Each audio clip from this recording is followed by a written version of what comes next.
Now, for those of you that are already in here, appreciate you being on time.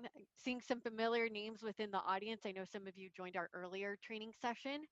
And as always, we will go ahead and give it another 2 minutes before we actually get started on today's training.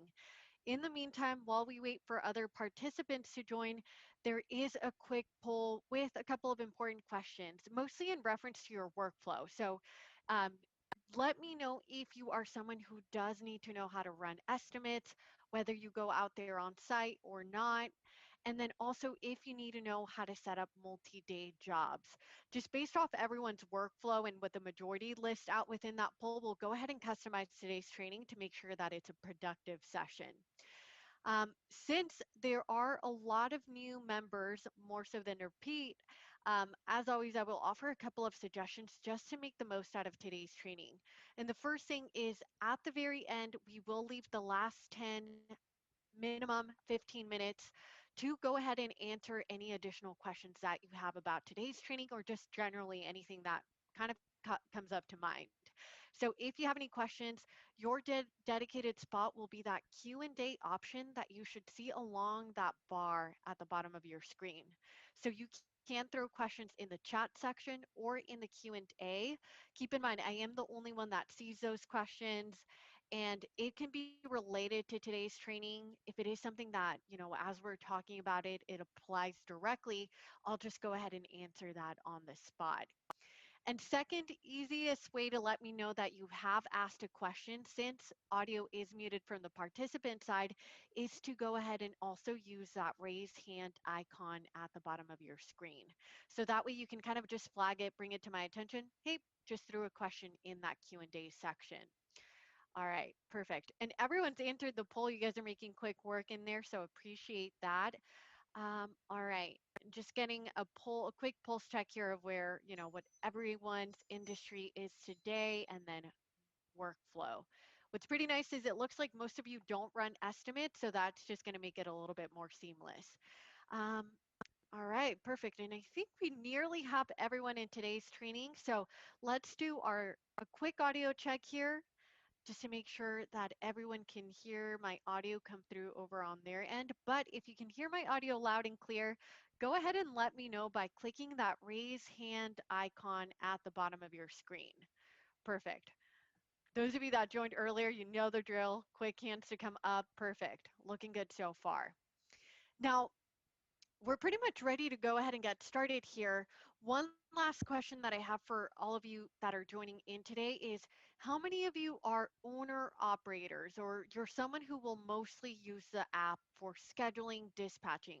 Go ahead and click that raise hand icon at the bottom of the screen if you are someone who will mostly operate from the mobile app. Just kind of want to get a quick breakdown here. Okay, perfect. So it actually looks like the majority of you aren't using the mobile app predominantly. Looks like about 75% of you didn't raise your hand, so it looks like you're using the web portal or will be using the web portal actively. So for today's training, just by majority, we will start off scheduling something from the web portal, but keep in mind, second half of the training today will be on the mobile app. What does workflow look like for your technicians or you as an owner operator? So we'll kind of do best of both worlds here in today's training. Now, something to keep in mind, just a quick agenda of what we'll cover today. We are covering basic operations, how to schedule out a job, what does that look like when we dispatch that out to a team member, and what sort of communication does our customer get? We will also talk about, like I mentioned, the mobile app side. What are best practices out there on the mobile app? What are things that are easier to do on the mobile app? And at the very end, we'll talk about invoicing and payments, kind of the most critical part about your business. So from beginning to end, the job to collecting payments and invoicing, that's what we're covering today. Now, first thing, when you're looking to schedule out a job, you'll want to go to the Schedule tab, top left-hand side here on the web portal, but just know that that is also a tab that you have on your mobile app. Now, first thing that you'll probably notice is that the schedule is pretty colorful. It is going to be color coded based off who you assign to that job or technician. So, for example, any jobs that I've dispatched out to Michael, they're going to show up in blue.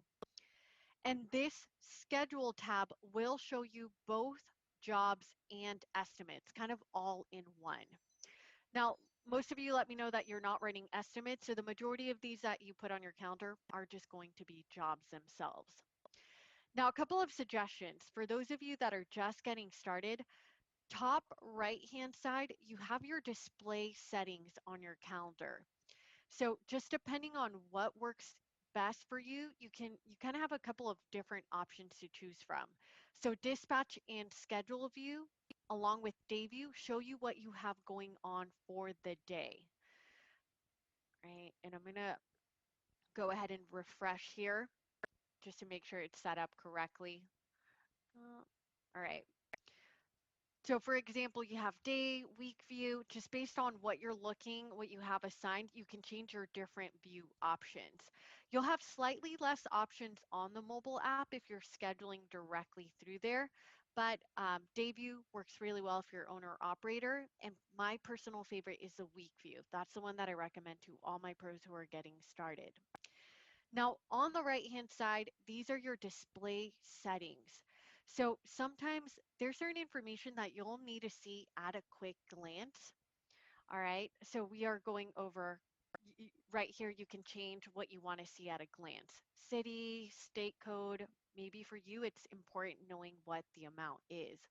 And Isha, since you just joined in, what we're going through today is just kind of how to set up our calendar before we dive into scheduling out a job. So just a quick overview of where we're at right now.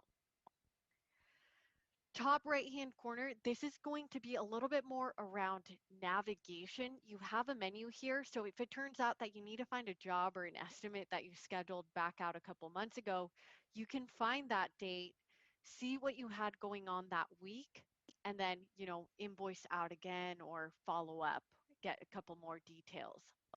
If you manage a team, you will also be able to filter your calendar by the different team members that you have set up.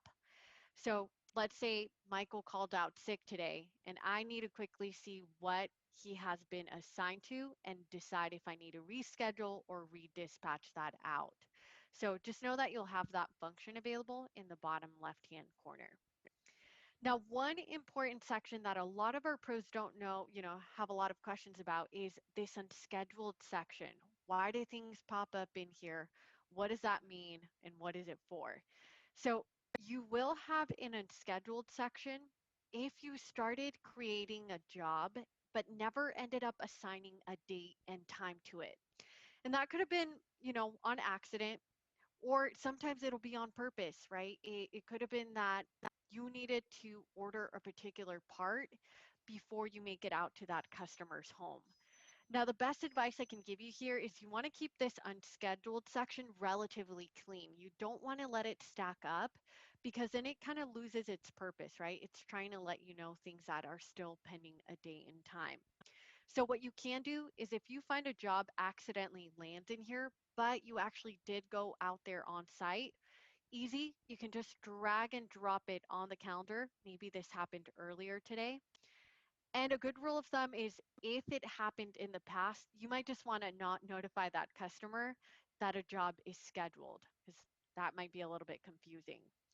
For those of you that are owner operators or mostly functioning off the mobile app, that unscheduled section is related to a section called needs attention in the mobile app.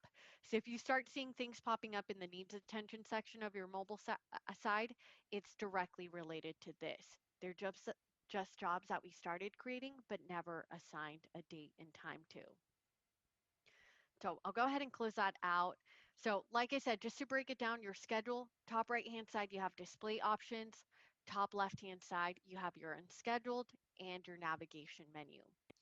Now with that little breakdown out of the way, let's go ahead and dive into the core of today's training, which is how to schedule something out. Now, here in the web portal and in the mobile app, you'll have a plus new button and you'll kind of have your main core options. So job in Housecall Pro, that is anything that you would need to invoice or collect a payment on. When you create a job, it also starts creating the invoice. Estimate in our system, you might call it a bid or a quote. You might also call it, it's an estimate. It's something that can potentially turn into a job, but it isn't one just yet. And then an event is anything internal. So if you had a doctor's appointment, or maybe your technician had asked for time off, or you have a weekly team meeting, that's what events are good for. And customer, the most straightforward of them all, right? Anything when you need to add someone new to your database, that's how you can create a new customer. Keep in mind, if you're not seeing the proposal option when you go into your account, don't worry too much about that. That is an add-on that I have. It's kind of a more visual version of of the estimate. All right, perfect. So with that, I did just get a couple more poll responses, and it kind of looks like an even split here between jobs or estimates. So when you do create something, whether you choose job or estimate, keep in mind that the setup is exactly the same 3 steps. So for today, we'll start off from a job, and keep in mind, anything that you create boils down to 3 steps, no matter if you're doing from web portal or mobile app. So step number one is, who is the customer that you're doing that service for or that estimate? Step number two would be to give it a date and time if you will go out there on site. And then step number three is where you would create the estimate, the bid, start typing out, what sort of services you're going to do. Or if this is a job like we are starting from in this situation, this is where you start building out the invoice. So I'll break it down here one by one. But first step is, who is a customer? Now, if you're someone who's already brought in your customer database, whether you sent it to our data team for importing or you connected QuickBooks, if that customer is already in there, you can pull them up from name. You can even pull them up by phone number, address, really whatever piece of information matches up. If it just so happens that it is a new customer, you can always, you don't need to exit out of here. All you need to do is click plus new customer, and this will allow you to basically add them into your database. So first, third, you'll just add their contact information.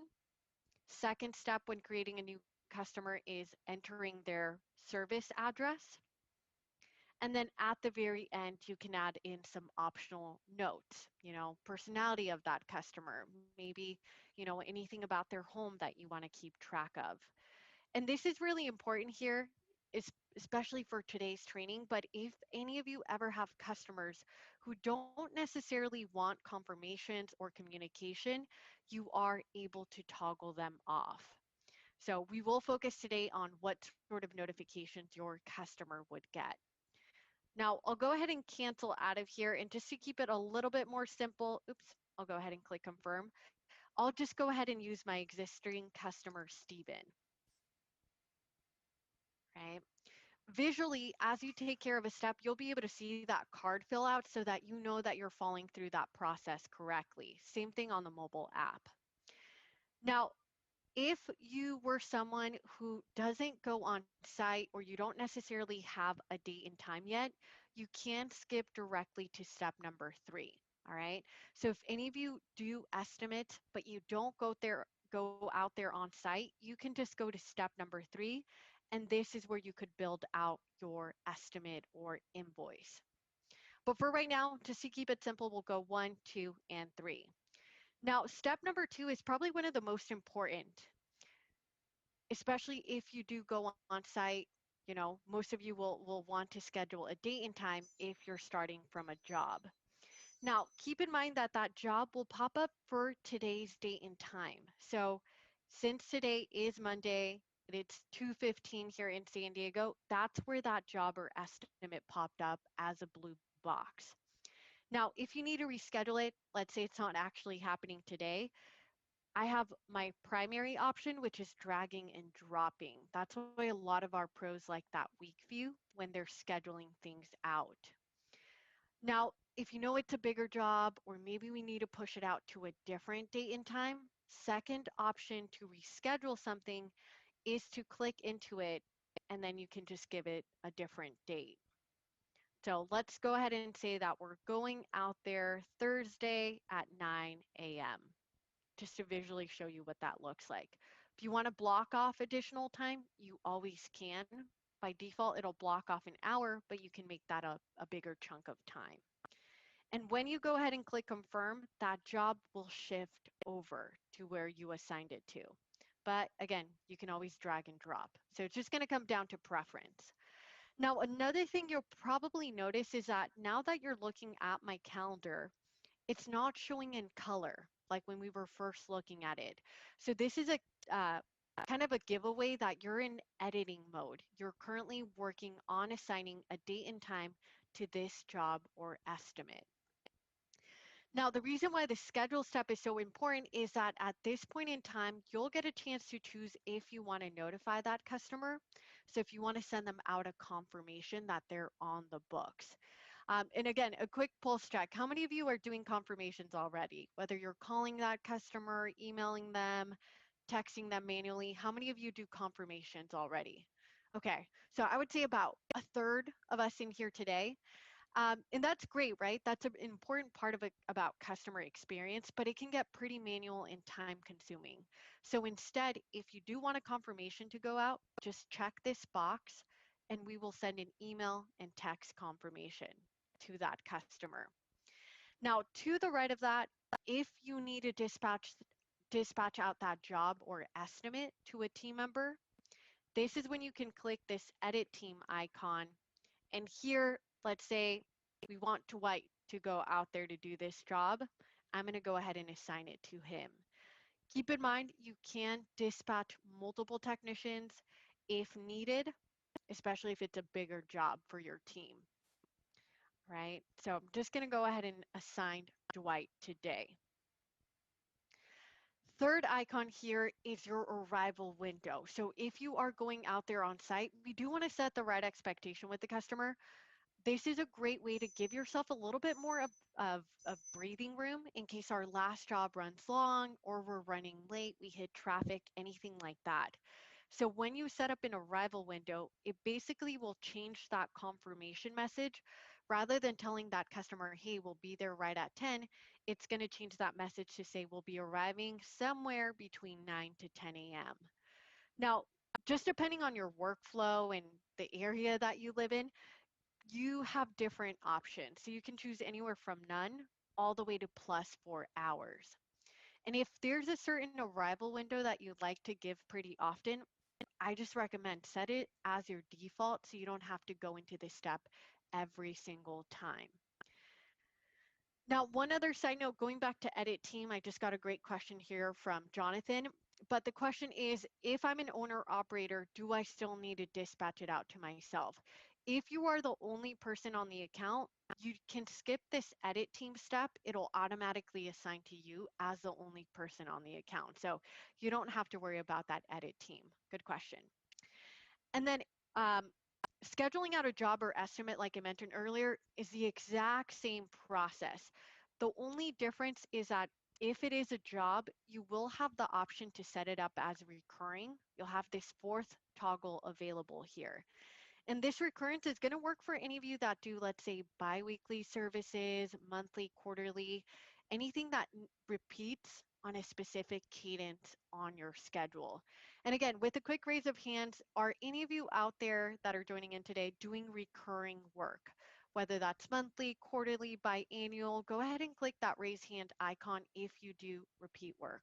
Okay, it's actually a lot of you in here today. So if you ever need to set up a recurring job, all you need to do is click that fourth icon. You'll have your job start and job end, should be the same day, the first day that you're going out there. And then from there, you get to choose your rules. How often does it repeat? So like I said, weekly, you can set it to every 2 weeks. You can also do monthly, that's another common option, or every 3 months if it's quarterly. And biannual, that's another common one I see, every 6 months. From there, you'll get to kind of choose when it repeats on. Is it every third of the month or something a little bit more general like the fourth, Friday every 3 months or every 6 months? And just depending on what sort of contract or deal you have set out with that customer, if this is an ongoing job that needs to keep repeating up until that customer calls and says otherwise, you can set the end date as never. We'll automatically keep recreating this job for you. Or you have the option to set it to end after a couple number of occurrences, or let's say at the end of the year. So you only have to do this if it is a recurring job. Otherwise, you can always go ahead and skip this step. If it turns out it's just a one-time job, you can just leave it as never and then just press done. So for today, I'll just go ahead and set it up as a one-time job. And if I missed a certain cadence that you do have recurring job setup, let me know within the chat section. We have a really great tutorial specifically on recurrence that I can always send your way, right? But at that point, once we have the correct date and time, once we choose if we want to notify the customer and set up an arrival window in dispatch, that's when we want to go ahead and click use this time. Now I got a question here from Ryan of where do you put the job description? So that is going to fall under step number 3. So let's say, if this were an estimate, I might want to put something like a free consultation. Description is optional, but this is a really good spot to lay out additional details like pricing will be determined on site, right? Since I am starting off as a job, or if you were ever to make a mistake, you can delete that item. And for example, let's say that I didn't get too much information from this customer. We're going out there to do a service call, something a little bit more general. What you'll probably notice is as you type in a keyword, if you've already built out your price list with common services or materials that you offer, it makes it a lot quicker to pull those items as you build out your estimates and invoices. And if you have pricing, right, maybe let's say I charge $90 for this service call every single time, I can go ahead and add that in there. Quantity is going to come a little bit, it's going to work a little bit nicer for any of you that charge by the hour or by the square foot. So if ahead of time that customer lets you know, hey, it's a 400 square foot area, I could put that in the quantity section. Keep in mind, if it's hard to give out pricing ahead of time, it's really custom job to job, you can leave unit price at 0 and know that you can edit that once you make it out there to that customer's home, whether you do an on-site estimate or you just need to make an adjustment. You are also able to itemize if you need to. So if you are someone who likes itemizing or you work with customers that need it set up that way, you can just click plus services to break it down and keep adding additional services or materials. And if you need to even break it down further, you are able to break it down between materials and services. So I will say half of our pros never use that material section, half of them do. It's just really going to come down to the way that you like setting up your estimates and invoices. Um, Now, I got another really good question here from Joe of what if we charge more the first hour, then the price reduces after the first hour? The way that I see my pros set that up is that they lay that out in the description. So, they'll say something like first hour is $90. Every additional hour will be charged at XYZ, charged at rate X. That way, once you know how many hours you worked, you can just kind of do the total within unit price. Or some people will put out $90 for the first hour and then add additional services for the remaining hours that get charged at a different rate. So it just matters. It just depends, Joe, if you want to put it as one flat rate or you want to do one item for your first hour and then an additional item for the second rate that you charge. So you can get pretty flexible and you can customize it based on how you want to set that up. All right. Now, if you do these basic 3 steps, customer, line items, and schedule when you want to block off time, those are your core steps. You're on the right track if you're doing this. And these are the same 3 core steps that you would have if you were to schedule out a job or estimate from the mobile app. Now, you'll probably notice that you have these optional sections here in the bottom left-hand corner. And I just want to break these down because these can come in pretty handy. So if you are a scheduler for your team or you're the kind of the first point of contact, oftentimes you're going to get important information. So private notes is really great for internal team communication. So maybe let's say, customer mentioned their unit is not cooling, customer sounds stressed out. Maybe that's important information for my technician to know. If I want to put the gate code, maybe there's a lockbox that my technician will need to get into that location. This is a perfect spot to put that in there. The thing about private notes is that your customer doesn't get a chance to see them, so you can put whatever information is critical for your team. So no need to worry that your customer might see something that, maybe they shouldn't know. Job tags and customer tags. You can think of these as custom filters that you are creating for reporting purposes. So in Housecall Pro from your dashboard, you can create reports and filter them based off these tags that you are creating. So customer tags are better suited to keep track of marketing channels. As you can see, my customer Steven already has a couple. So he was a referral. He also mentioned that he found me on my website. But if I needed, let's say this time around, he mentioned this customer found me on Facebook, I can create a tag for that.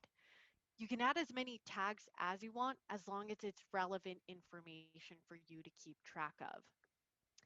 Now, job tags, which would say estimate tags, if this had been an estimate, are more to categorize the work that you're doing. So some of you might have a residential and commercial side of your business. And you might want to keep track of the fact that this is on the residential side. Other common job tags that I see are order parts. If it turns out we need to order parts for this particular job, because then I can filter a report for jobs that require ordering parts or something like that. So again, you can get pretty creative as long as you want to track it. And last thing here, photos and attachments. Most of the time it's your technicians or you out there in the field adding pictures. But if it just so happens that customer sends you a picture of the area that needs to be serviced, then you can include those pictures so that out there in the mobile app, your technician can check them out as well, right? So at this point in time, once I have my core 3 steps done and then my optional 4 in the bottom left-hand corner, this is when I want to now click that master button and save this job or estimate. So I'll go ahead and save that out.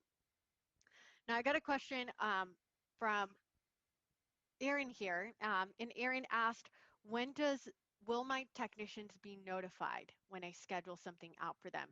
And the answer is yes.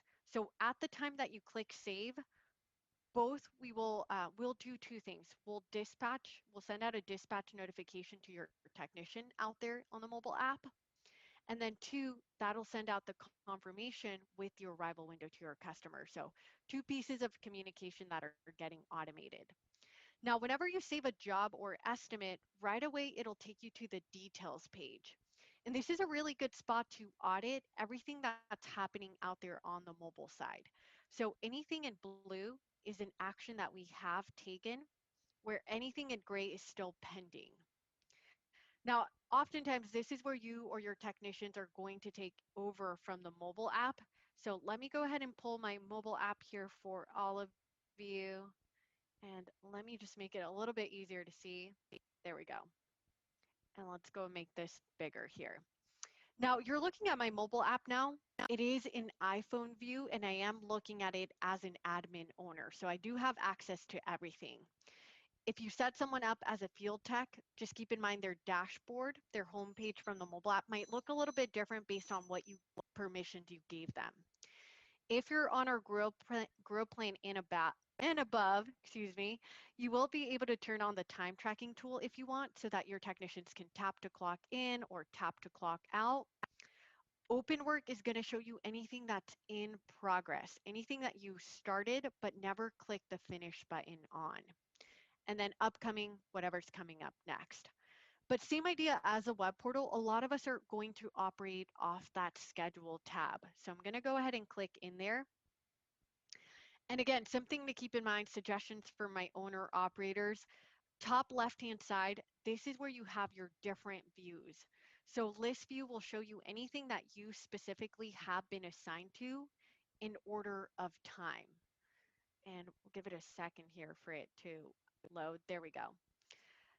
Where day view is going to be a better view if you are someone who operates from the mobile app, but you have a team and you need to see all jobs that are assigned to your entire team as a whole.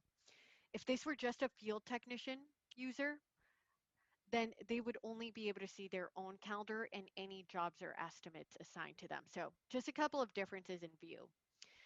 Now, I did schedule out that job for Thursday the 6th, so I'm going to go ahead and tap in there. And there's that service call that we scheduled out for our customer, Steven. So I'm going to go ahead and tap in there.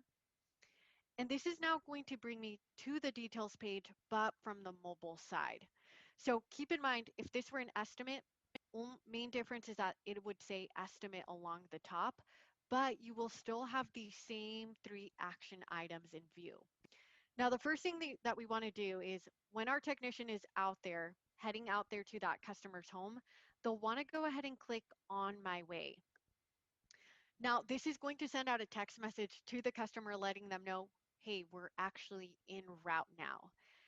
And this is one of those simple action items, again, pretty important just to creating a good customer experience, but it is hands down one of the things that our pros get the most amount of reviews on, just the on my way text message alone. So if you're working on review strategy, definitely something that, a habit that you'll want to build and emphasize with your team as you train them up. Now the start button, this one won't send out any sort of text message to the customer. It's more there for time tracking purposes. You'll see that it's adding timestamps. So if I want to keep track of travel time, or again, for those of you that do hourly rate of work, once you click finish, it'll tell you how long you were out there on that job or estimate. Now I'll hold off on clicking finish because this is probably one of the most important buttons on my way for customer experience, but finish can affect a lot of different tools that you might toggle on. So we'll hold off on this for a moment. Keep in mind, if you need directions or your technician does, since you already populated the address, all your technician needs to do is double click here on this little pin, and we do have a Google Maps integration. So that would open up Google Maps for them so they can quickly get out there to that customer's home. All right. Now here at the very bottom, or go ahead and scroll up all the way to the bottom. But here, if you had tagged that job, you would be able to see that. Or again, if your technician realizes that we need to order parts or come back, they can add a tag in there at that moment in time. Private notes, those dispatch notes, if you remember, we added some notes in there about the customer. This is where they'll be able to reference them at the very bottom. What's nice is your technician or you will also be able to add in more notes as you're out there at that customer's home. So maybe we recommended customer do a new install and they declined, right? Whatever that may be. This is also a good spot to take measurements. So if you are someone that charges by the square foot or you want to keep track of pre-existing damage, you can put whatever internal notes you want to keep track of here.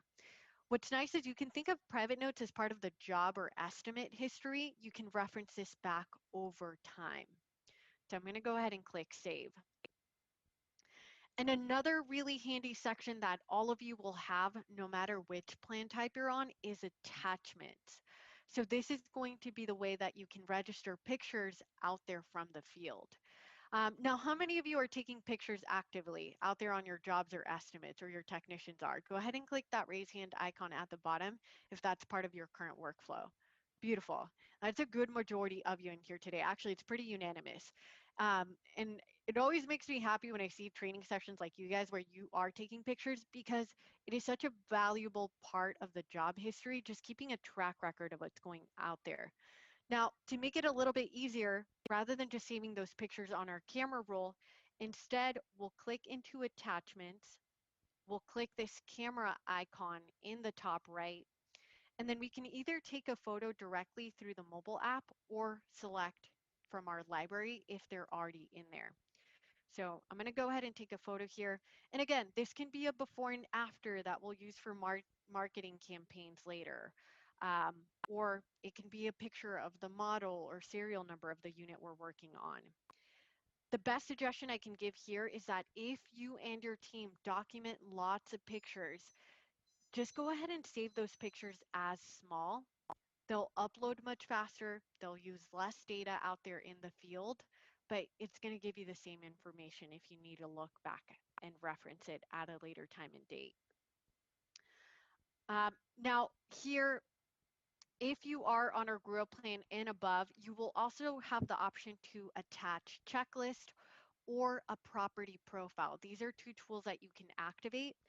Checklist, you can basically create checklists for your team. So for example, I created some test ones like a tune-up checklist or one to remind my technicians to take a customer signature.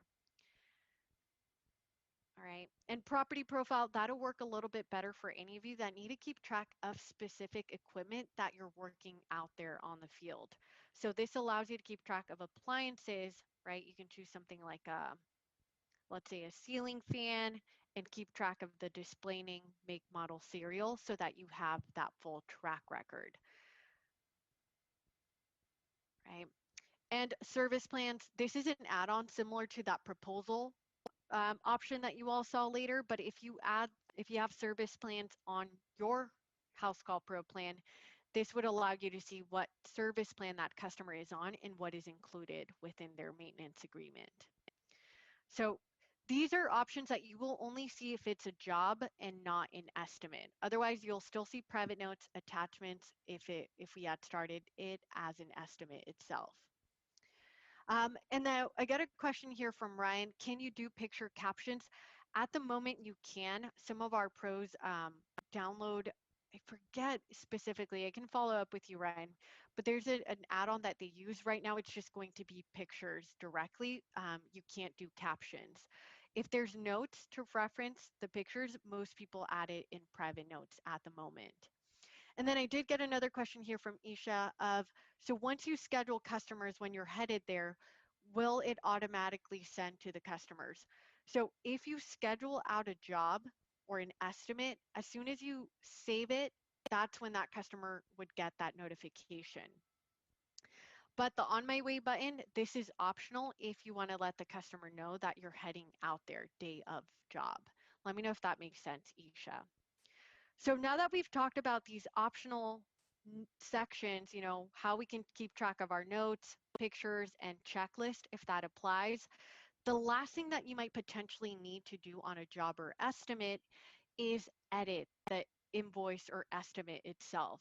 So if you ever need to make an adjustment, it's going to say line items, and then you can click that pencil icon in the top right.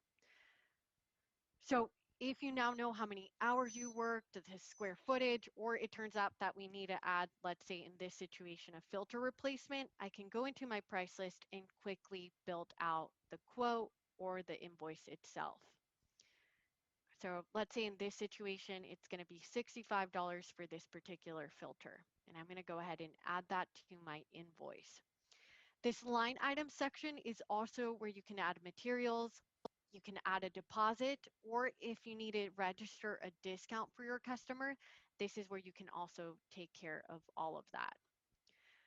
But once it looks good, this is when you can go ahead and press done. All right, so I can press done in the top right-hand corner. One little side note that I will make here is that you can limit this permission. Some of you might not want your technicians to edit the invoice or estimate, so keep in mind that they wouldn't have access to viewing this section if you limit that permission for them. Now, once you have your notes, you have your estimate invoice set up the way that you want in the line item section, this is now when you want to scroll up to the top and click finish. Now, I mentioned earlier that finish is probably the most important button, and that's because it does a couple of different things. So number one, finish will send out the last notification to the customer that our job or estimate has been completed. If there is an amount, it'll let you know that there is a due amount pending. It's basically letting you know that this is now in your due invoices report.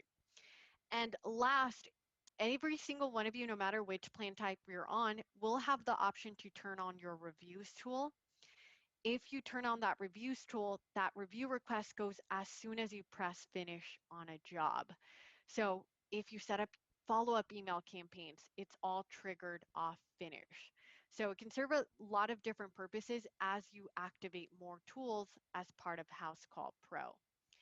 Um, and perfect timing, Joe asked a question here of, you know, there's always that customer that you just can't make happy.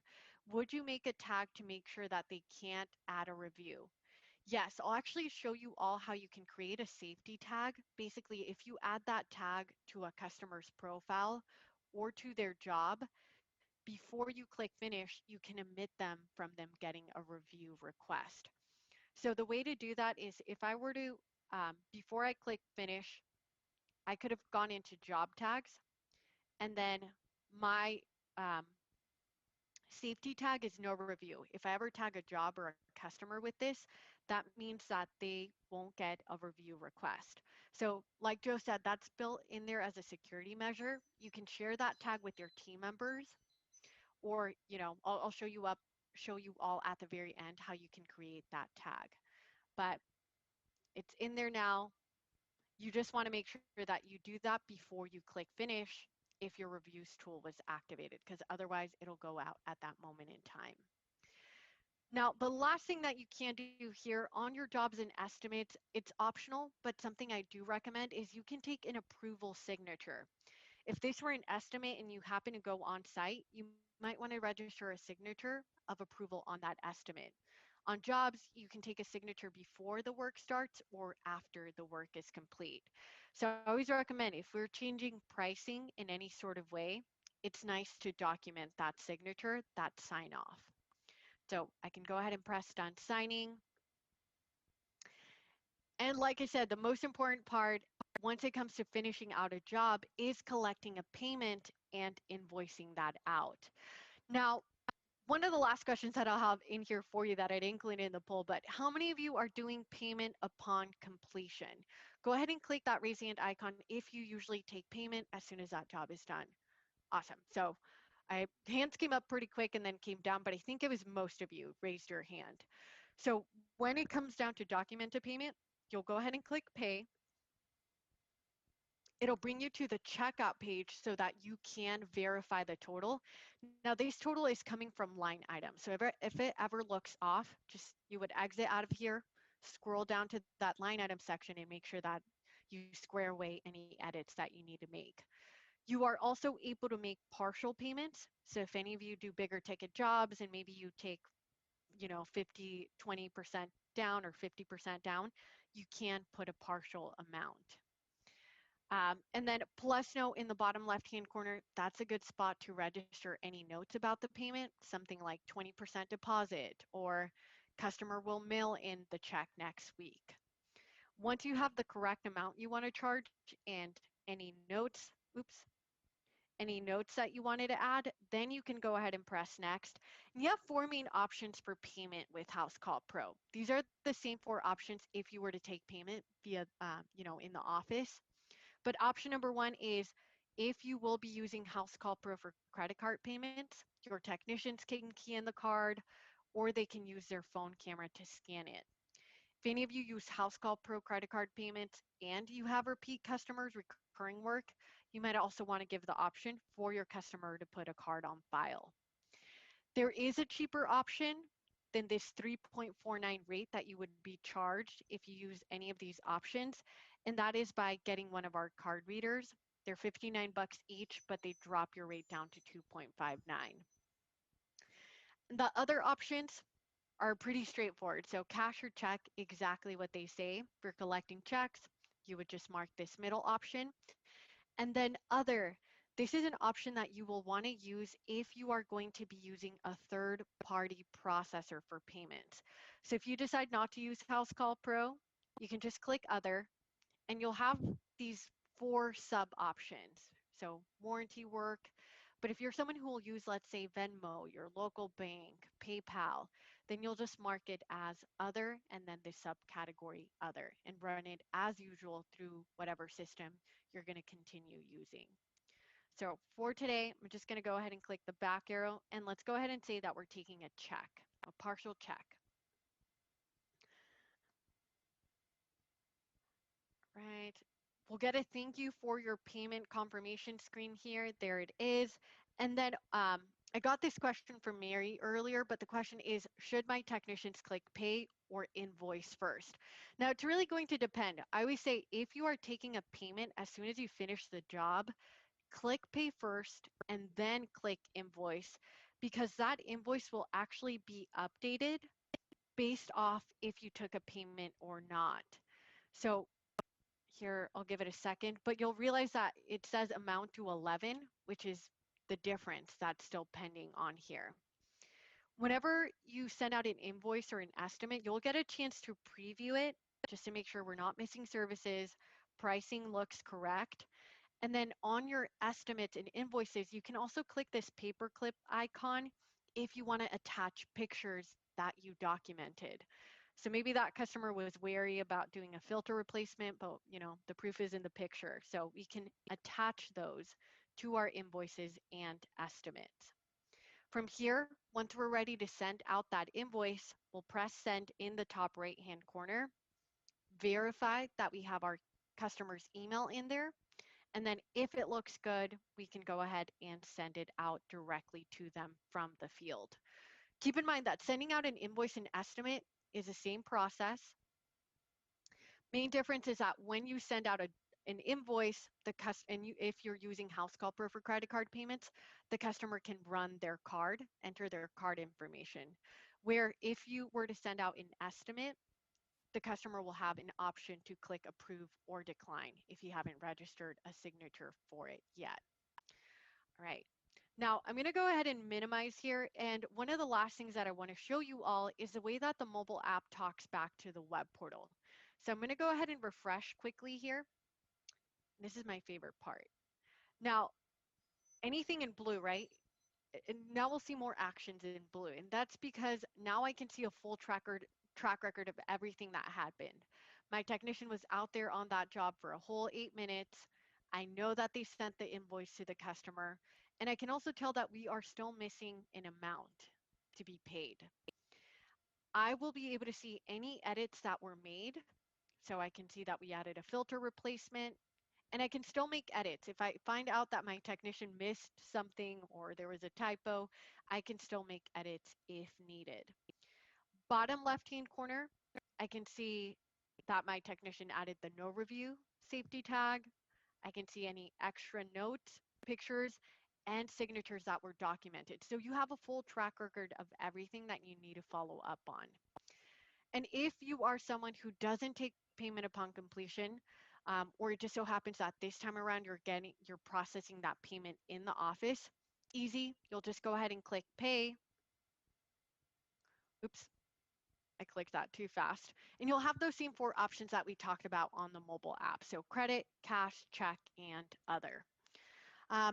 The question here was, if we are using our own merchant services, is there a way to convert the other to credit card so not to confuse our field techs? Unfortunately, at the time, we are not able to change the wording. So just let your technicians know that they won't ever use credit card. They will always click other. And then you can distinguish it internally by adding a payment note, like credit card, last four via PayPal. But at the moment, we don't have the ability to change that to a different, let's say, name. So I would just, Joe, give your technicians a heads up that they will use other and not credit card. If it is an ACH payment, that is another option that you have through Housecall Pro. It's going to give you the cheapest rate. So it's a 1% processing fee. ACH, the way to document that is at the time that you send out the invoice, it is something that the customer will have to enter. So you will have to invoice it out to them. And again, we'll give it a second here for it to load. Um, and then if I were to press next, I have my payment options here. Oops, my mouse has been, I just updated that, but just know that you can toggle on the option to accept ACH, and then the customer can pay via ACH through the emailed out invoice. So right now you can't key it in. It'll be something that the customer has to enter since it's routing information. Right, perfect. And the last thing to keep in mind here for any of you that do need to run multi-day jobs, which is a good portion of you in here today. All right, top right-hand corner, the way to set up multi-day jobs in Housecall is called segments. So if you ever find that you need to do a part 2 of a job, you'll go ahead and create a segment for it.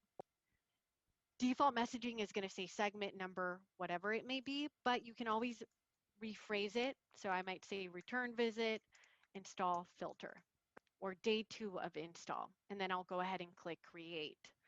Now, when you create that segment, it is going to be unscheduled and unassigned, just because some of you might go out there the next day, some of you might have to wait a week before you make it out to that customer's home. So once you're ready, you'll want to go ahead and click schedule, and they should look a lot like that step number 3, our basic step number 3. So if we went out there for day 1 of job was Thursday, but we won't be back out there till Saturday, I can drag that job to Saturday, choose if I want to notify the customer. I can also dispatch someone else. Maybe Dwight is busy that day, and then I can go ahead and click save. Now you can create as many segments as you want. And the other thing to keep in mind is that you can do that from the mobile app as well. So if you will want to have your technicians create segments, right, that's just, you'll have that option under more here. All right, perfect. So I'll go ahead and stop at that point. You guys have been a really great interactive session. So I've just been trying to throw the questions in there and get them answered as they make the most sense. Now, I'll go ahead and leave the last couple of minutes here for any additional questions that you might have. So take a moment right now to go ahead and answer those. Best advice that I can give everyone is make sure to head into our help center. There is a pre-recorded version of this training if you search scheduling, dispatch, and payment. And for any of you that are looking to train up your team, right, this is the scheduling, dispatch, and payment training is going to be a little bit better for any of you who run a team, who need to audit from the web portal. But just know that there is a field tech training video. It's quick, 7-9 minutes, and it breaks it down for your technicians based on what device they're using.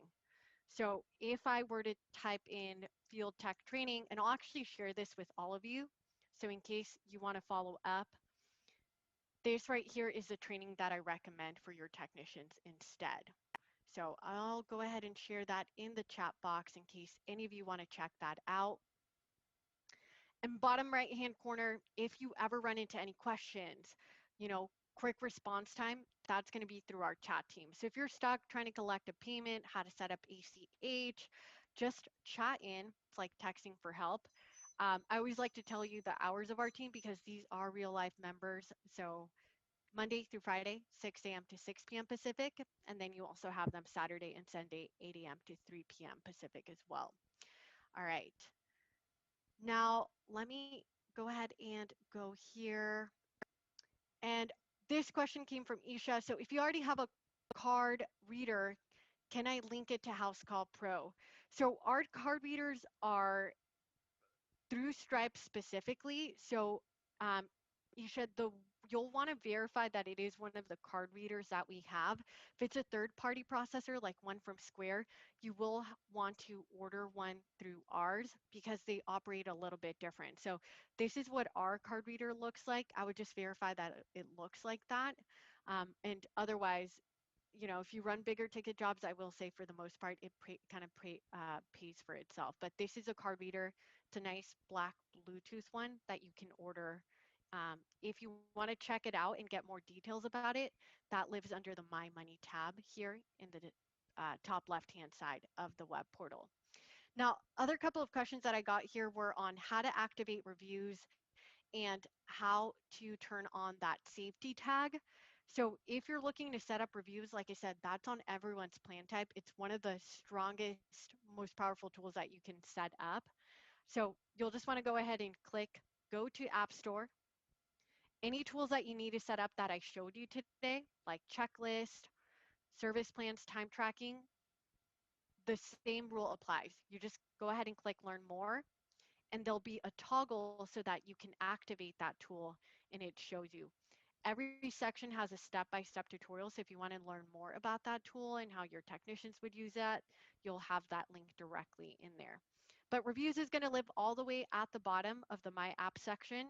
You'll see marketing, reviews, and once you activate that tool, you'll have a kind of like your own little report created.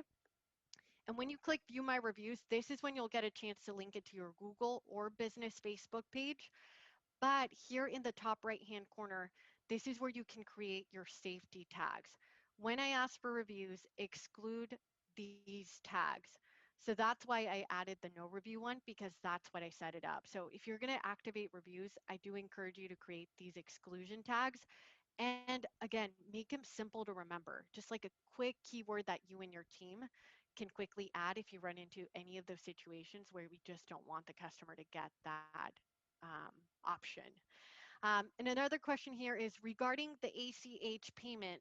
The vendor pays directly to our bank. So how do I know in Housecall Pro as a payment?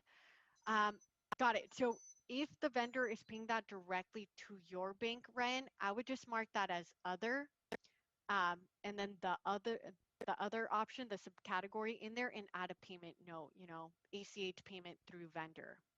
So in your situation, since you're not running that ACH through Housecall Pro, just mark it as other in our system. So your report is accurate, but it's not a payment that's getting ran through Housecall Pro specifically. Right. Perfect. So I think those are all the questions that we have in there for today. Like I said, don't hesitate to check out the Help Center. There's pre-recorded videos in there. You can search checklists, reviews, online booking, anything else that you're looking to learn more about. And if you have any other team members that need to join this training session, if you search live training, that'll give you access to seeing other additional times that they might get a chance to join in and work a little bit better for their schedule. Otherwise, I've gone ahead and put out a quick poll for feedback. We do want to make sure these training sessions are helpful. So thank you to any of you who have left feedback. And if there's any other training sessions you'd like to see, please let us know by chatting in. Same thing, if there's any product requests that you have, that's the team to send it over to. They have a direct line to engineering. So otherwise, we'll go ahead and close out today's training session at this point in time here. Thank you everyone for joining in. Appreciate your time and have a good rest of your week, okay? Enjoy your Monday afternoon. Bye-bye.